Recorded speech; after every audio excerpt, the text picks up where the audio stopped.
रामायण काल में वैसे तो कई सारे योद्धा जन्मे थे जो सभी अति पराक्रमी और अति बलशाली हुआ करते थे। और उसी रामायण काल में एक ऐसे योद्धा भी जन्मे जिसने रावण जैसे राक्षस को भी प्रभु श्री राम से पहले अपनी भुजाओं में जकड़कर पूरी सृष्टि का चक्कर लगा लिया था। और एक समय ऐसा भी आया जब उसी बलशाली योद्धा को युद्ध से पहले ही युद्ध भूमि छोड़कर भागना पड़ा। तो दोस्तों, आपको इसका जवाब जानने के लिए वीडियो के अंत तक बने रहना होगा। अगर आप हमारे चैनल पर नए हो तो चैनल को सब्सक्राइब करके बेल आइकन दबा लें, जिससे आपको इसी तरह हमारे धर्म और शास्त्र के बारे में कई सारी अनोखी जानकारियाँ प्राप्त होती रहेगी।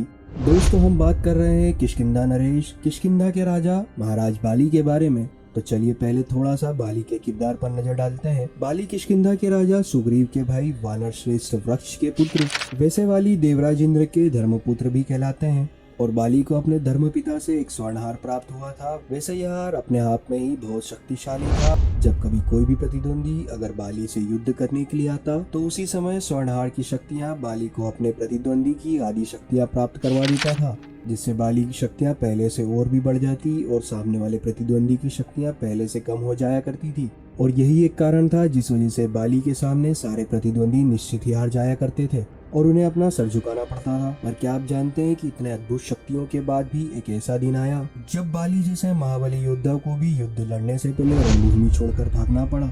वैसे बाली ने यह बेर महाबली हनुमान से लिया था। और अगर हम हनुमान जी को देखें तो हनुमान जी भगवान शिव का अंश है। यह बात उस समय की है जब हनुमान जी जंगलों में अपनी तपस्या कर रहे थे और अपने आराध्य को याद करते हुए अपने ध्यान में मग्न थे।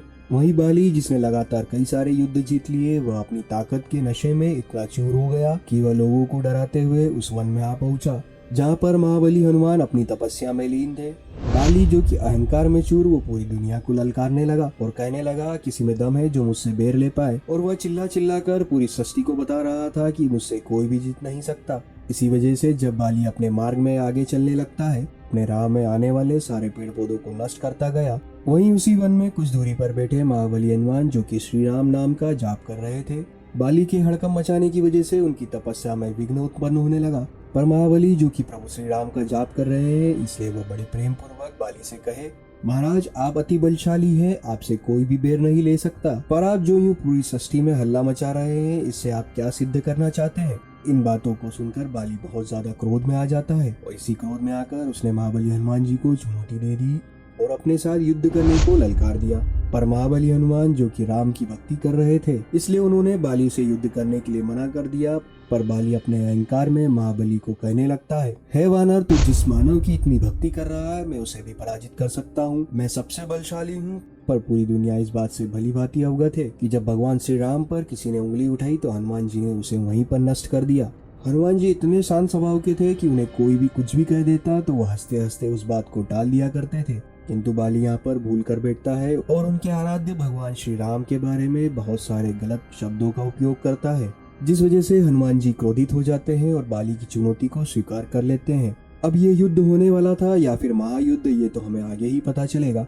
जिसके बाद बाली और हनुमान जी अपनी अपनी राह के तरफ चल पड़ते हैं। पर जब हनुमान जी अपने मार्ग में आगे बढ़ रहे थे, तभी वहाँ पर अचानक परमपिता ब्रह्मा जी प्रकट होते हैं और हनुमान जी को इस युद्ध को ना करने का सुझाव देते हैं। पर हनुमान जी ने परमपिता ब्रह्मा जी से माफी मांगी और कहे, मैं इस युद्ध को नहीं रोक सकूंगा क्योंकि बाली ने मेरे आराध्य प्रभु श्री राम को ललकारा है और मैं अपने आराध्य की निंदा नहीं होने दे सकता। अगर मैं इस वक्त उनकी चुनौती को स्वीकार नहीं करूंगा तो पूरी सृष्टि मेरे आराध्य पर उंगली उठाएगी। इसलिए मैं युद्ध करूंगा और बाली को अपनी मूर्खता का जवाब दूंगा। पर ब्रह्मा जी सोच में पड़ गए क्योंकि अगर युद्ध होता तो विनाश हो जाता। इस वजह से वो हनुमान जी से कहने लगते हैं, ठीक है, तुम युद्ध कर लो, पर हो सके तो तुम युद्ध से पहले मेरी एक विनती स्वीकार करो। जिसके बाद ब्रह्मा जी हनुमान जी से कहने लगते हैं कि मैं आपसे अनुरोध करता हूँ कि आप अपनी सर्वशक्ति में से मात्र 10% ही युद्ध में ले जाए, बाकी श्रेष्ठ 90% आप अपने आराध्य प्रभु श्री राम के चरणों में छोड़ जाए। सिर्फ आप मेरी इतनी विनती मान लें, जब आप अपने युद्ध से वापस लौट आए तब अपनी शक्तियों को वापस धारण कर लें।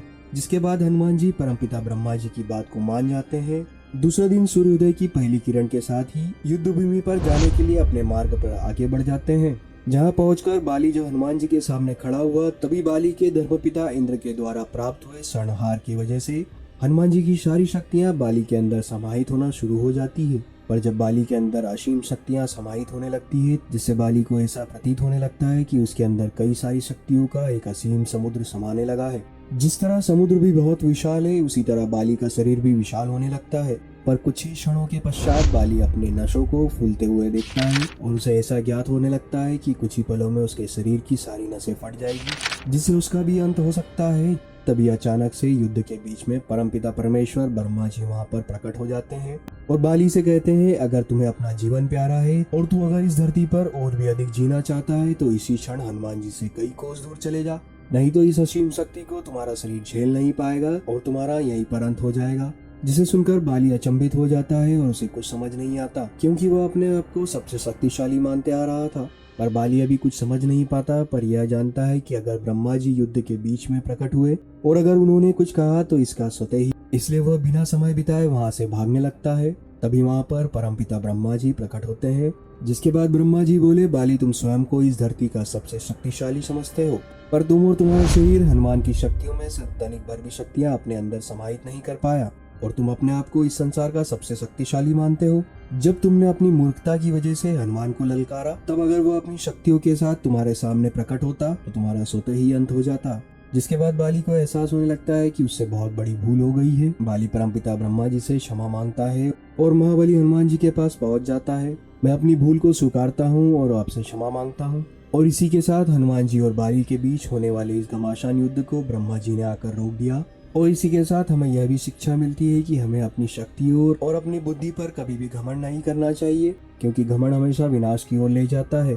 तो दोस्तों, इसी के साथ अगर आपको हमारी यह वीडियो अच्छी लगी हो तो वीडियो को लाइक करके चैनल को सब्सक्राइब कर ले और बेल आइकन दबाना ना भूले, जिससे आपको इसी तरह अपार ज्ञान के भंडार से हम अवगत करवाते रहेंगे। तब तक के लिए जय श्री राम।